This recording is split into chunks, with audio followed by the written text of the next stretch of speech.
Mardi Gras Heart Embroidery Sampler presented by Fabricadabra at LPL. And here is what we'll be making. A cute little heart embroidery sampler. This is a sample from Adventures in Making where I got the pattern. First, we have to prepare the needle and thread. We'll be using 3 different kinds of thread, purple, green, and yellow for the Mardi Gras colors. And first you'll see here I have an embroidery needle. It has a large eye hole. And what I've done with the end of my thread is I have wet it with my mouth. I know, gross. And then I kind of clamp down with my teeth on it gently to flatten it. And that makes it go through the needle's eye much easier. The next thing you need to do is tie a knot at the other end of the thread. And that's what I'm doing here. You'll see sometimes I use 3 strands of the floss, and sometimes I use 2. And then snip off the end, and you want to get it kind of close to the knot. Okay, next we're going to transfer the pattern onto the fabric. We start with a pattern. You can see that they've numbered each individual line with the stitch that you're going to be using. And I got this from adventuresinmaking.com. Next we'll have some muslin fabric that we're going to transfer the pattern onto. And of course you're going to need some transfer paper that's specifically for fabric. What I like to do is I take tape. I tape down the fabric first onto the table that I'm doing this on. Make it nice and flat. And then I'm going to tape down, not the tracing paper, but the pattern over my fabric. And I'm trying to position it about in the middle. And I'm just kind of eyeballing it. You could certainly measure it with a ruler or however you want to do this.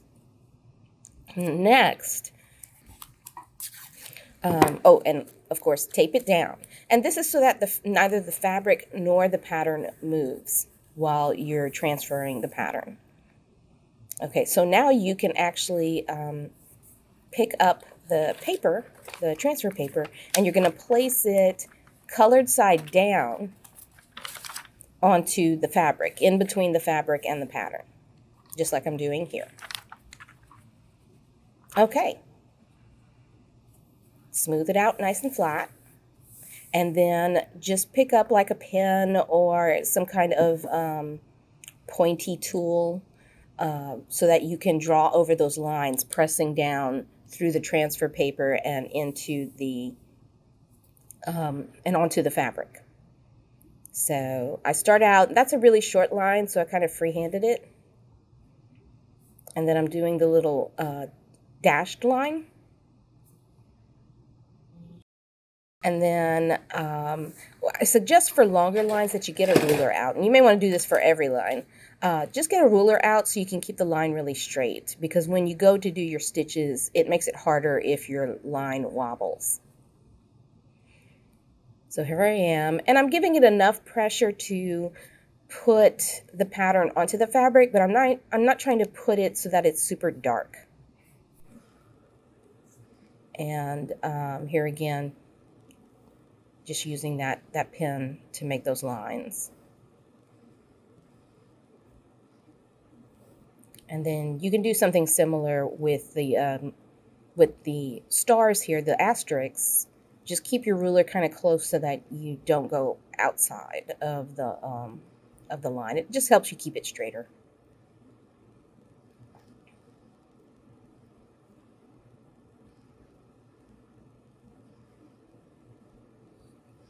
Okay, and now you can pull everything up, and you can see it's transferred very lightly, but you can still see it onto the fabric.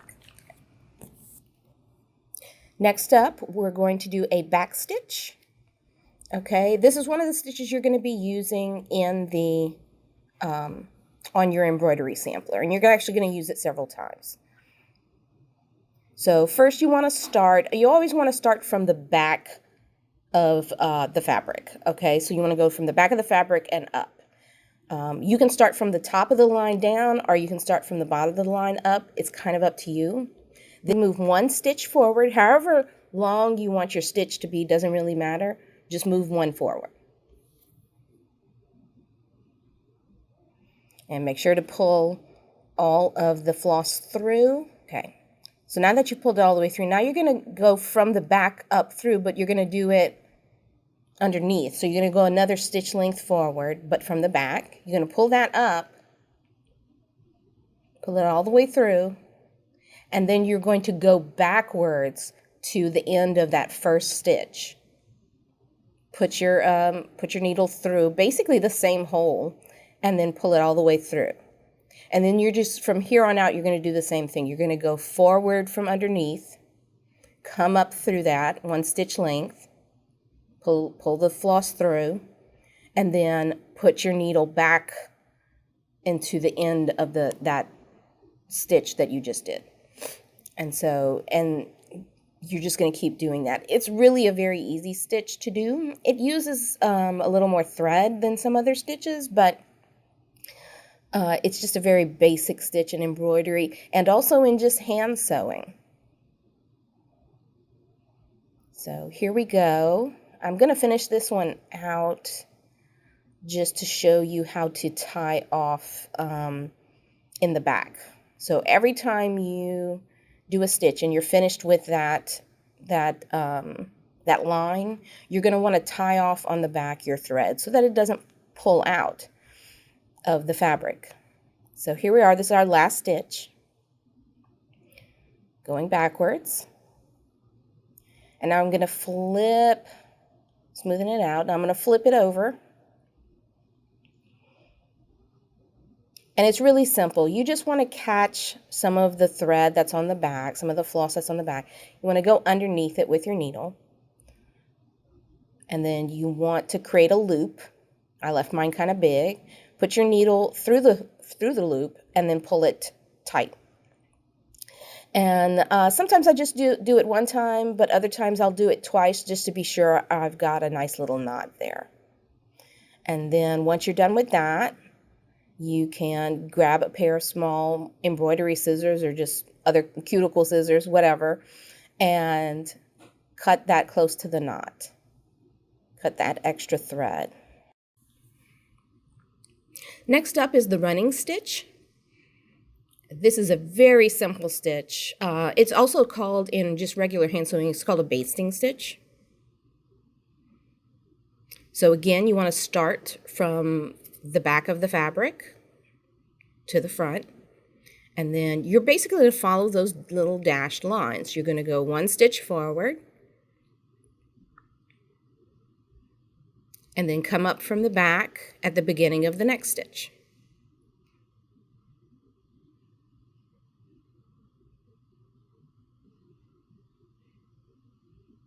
And you'll notice that that I'm a bit shaky because I'm having to hold this. I don't have something to really steady my hand. And but also there's just something with embroidery, especially when you're new to it, where you know, you're not exactly sure where to put that needle. You're trying to find that right exact spot that makes it straight. So, and that's totally fine. That's kind of the beauty of hand embroidery, is that it's never, just never going to be exactly perfect. It's not a machine doing it. It's a person doing it. And it kind of adds that visual interest and texture to your pieces that you do. And I just like the way it looks. So this one, again, very basic. Up from the bottom, forward one stitch. Then skip a little space to the beginning of the next stitch and come up and then go forward that stitch. And that's your finished product. And then almost straight line. Okay, next up is called a straight stitch. We're using it to make a star stitch and then a cross stitch. but it's basically just a bunch of straight stitches. So this, we're going to start with the star stitch, and here we go. So basically you're just coming up from the bottom again, and then making that one stitch, and then you're coming up from the bottom at the next stitch, and then going back down.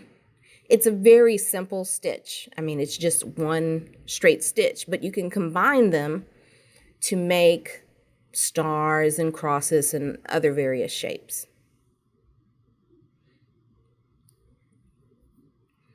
And again, I'm so sorry for my camera work. It's not the greatest.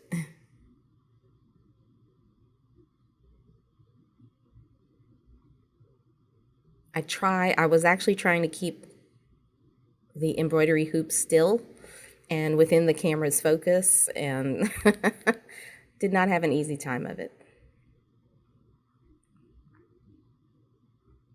Now you'll notice that this particular yellow embroidery thread is shinier than the purple thread we were using.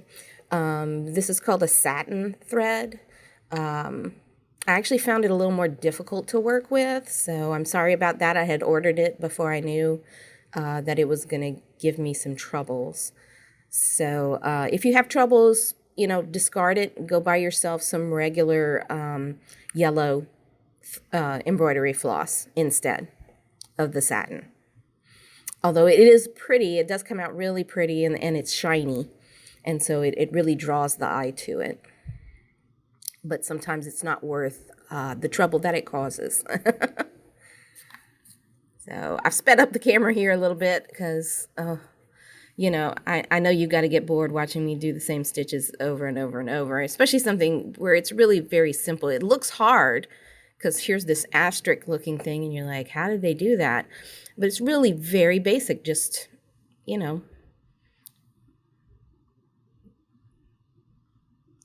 like 4 little stitches. It's just 4 straight stitches. Put in the pattern of an asterisk or a star.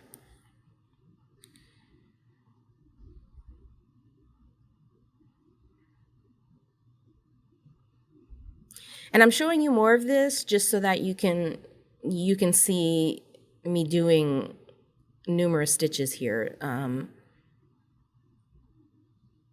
hoping that it helps you, even though it's sped up, that it still is beneficial.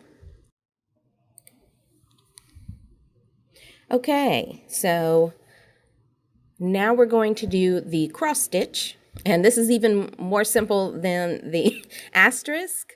You're basically just doing 2 straight stitches in a crisscross pattern.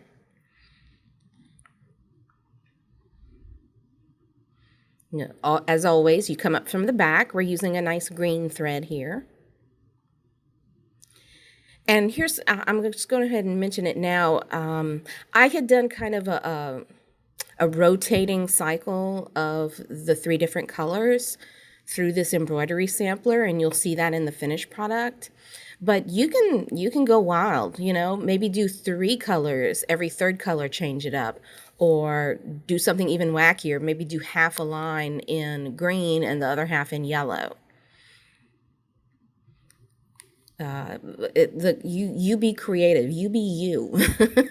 do what is pleasing to your eye, not necessarily to my eye. So next up is the fern stitch. It kind of has the idea of the shape of the fern.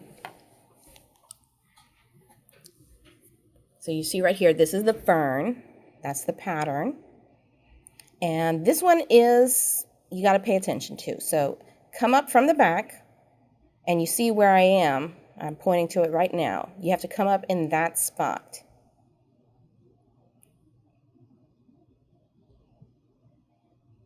And then you're going to go that stitch length directly up and pull it all the way through. And then comes the kind of trickier part. We're going to come up from the side on that little side stitch.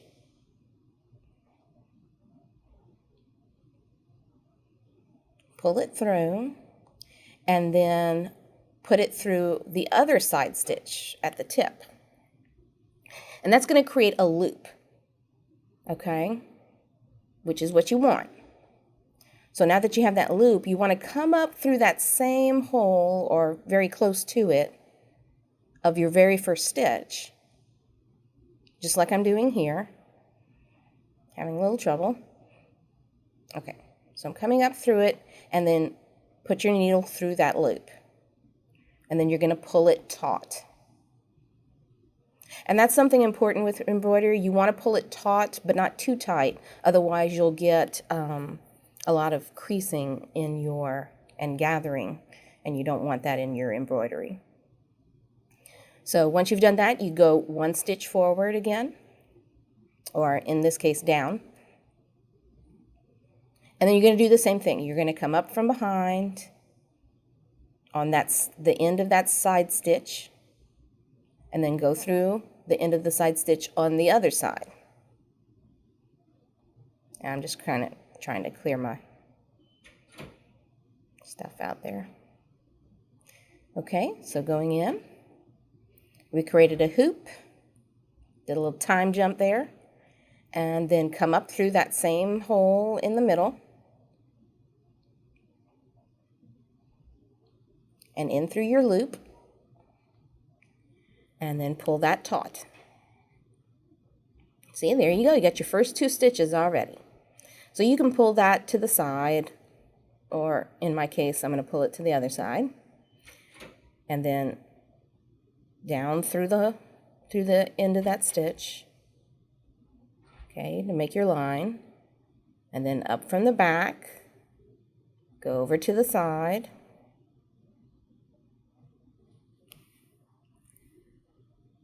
okay, create your loop, and then come up through that same hole. Oh, yeah, there we go. Okay. It's easy to make a mistake when you're not paying attention. Okay. And through the loop, and then pull it taut again, straight down, to create your little V's. And you're just going to keep doing that over and over, coming up through that bottom stitch that you already have thread coming out of.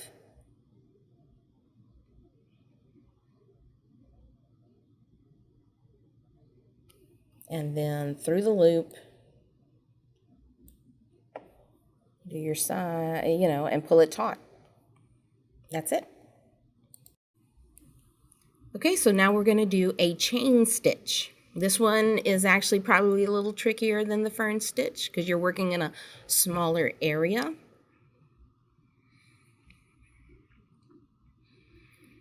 So, okay, as always, we're going to do our chain stitch there. I did one here already in purple, and I'm going to show you the one in green, and I did that because it filmed better than the one in purple.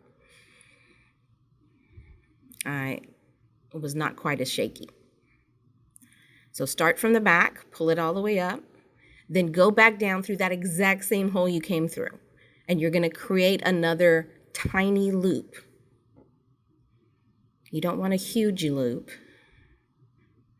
Okay, so there's our loop, and then we're going to go 1 stitch length ahead from the back.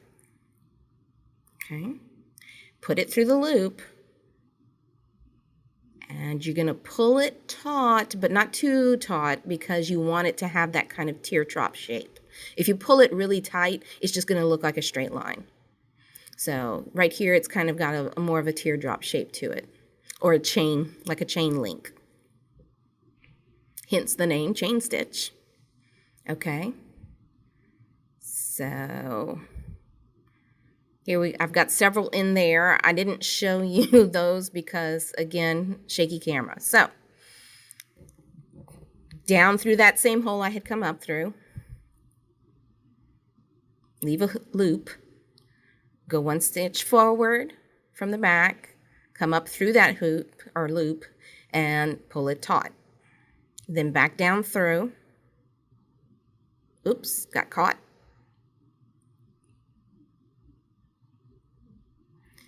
And pull it down. till you have that little tiny loop.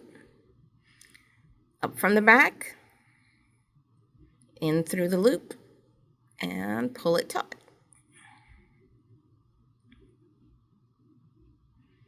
Okay, and just keep going. Down through that hole that you came up through. Pull it till there's a loop. Go 1 stitch length forward. Go through the loop and pull it taut. Back down through. So I'm going to speed it up here just a little bit. Not that it looks much like it's been sped up, but I did speed it up. I promise.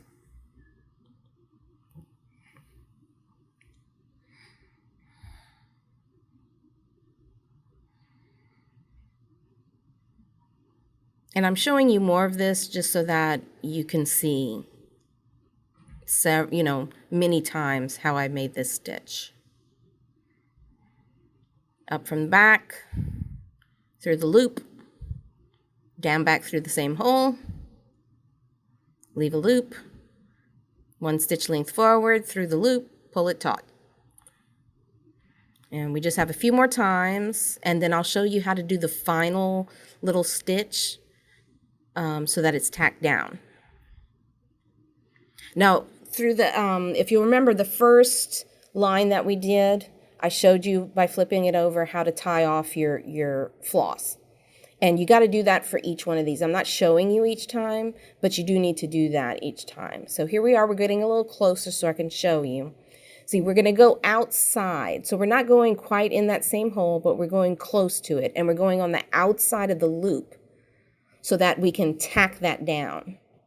Okay, so here is the threaded running stitch. So basically we're going to do a running stitch, which I've already done in this example. And then we're going to actually put thread through those lines in a different color. I probably should have done this with green and yellow or purple and yellow, so it'd show up a little bit better, but I wanted to do the green and the purple. So you come up from the back, right where that first stitch was, and then you loop it around. And you just keep going through underneath each stitch. So you're looping it around each stitch of those straight stitches, those straight running stitches. So we're just kind of threading it through, and that's why it's called the threaded running stitch, kind of like tying your, threading your shoelaces. And sometimes it wants to get stuck to part of the thread on the line next to it, and that's okay. Just gently pry it loose. So you see how it creates this little sort of a spiraling action. So again, underneath the stitch and then out. And you're gonna rotate which direction you come from. So one time you're coming from the right, next time you're coming from the left, right, left, right, left, right, left. You're gonna do that all the way down.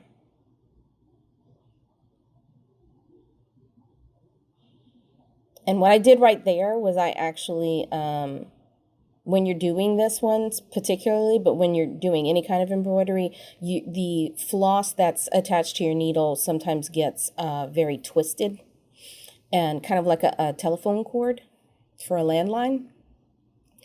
So what you can do is kind of shake that needle off to the side with the thread and let it kind of unwind itself. Now for some finishing touches to make our project super pretty. First thing we want to do is to get rid of any of the tracing paper or water-soluble pen markings from the fabric. So follow whatever directions are for the product you're using. Usually it's to run it under water for some length of time. But whatever those directions are, follow them. I didn't follow it on mine and it left marks. So the next thing you want to do is to cut around the edge of the fabric on the outside of the hoop. And this is so that you can hang it up like it's a little picture, and the hoop acts as the picture frame. If you don't want to do that, that's fine. You could turn this into an applique. You could use the fabric square to make a purse or some other kind of bag, or put it on a shirt, whatever you want to do.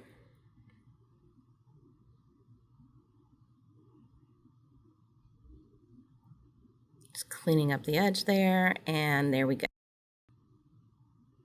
And here is our final product. You can probably see that little number 3 down at the bottom.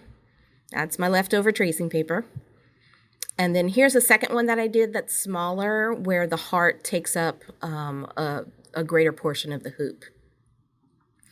Thanks for watching, and happy sewing.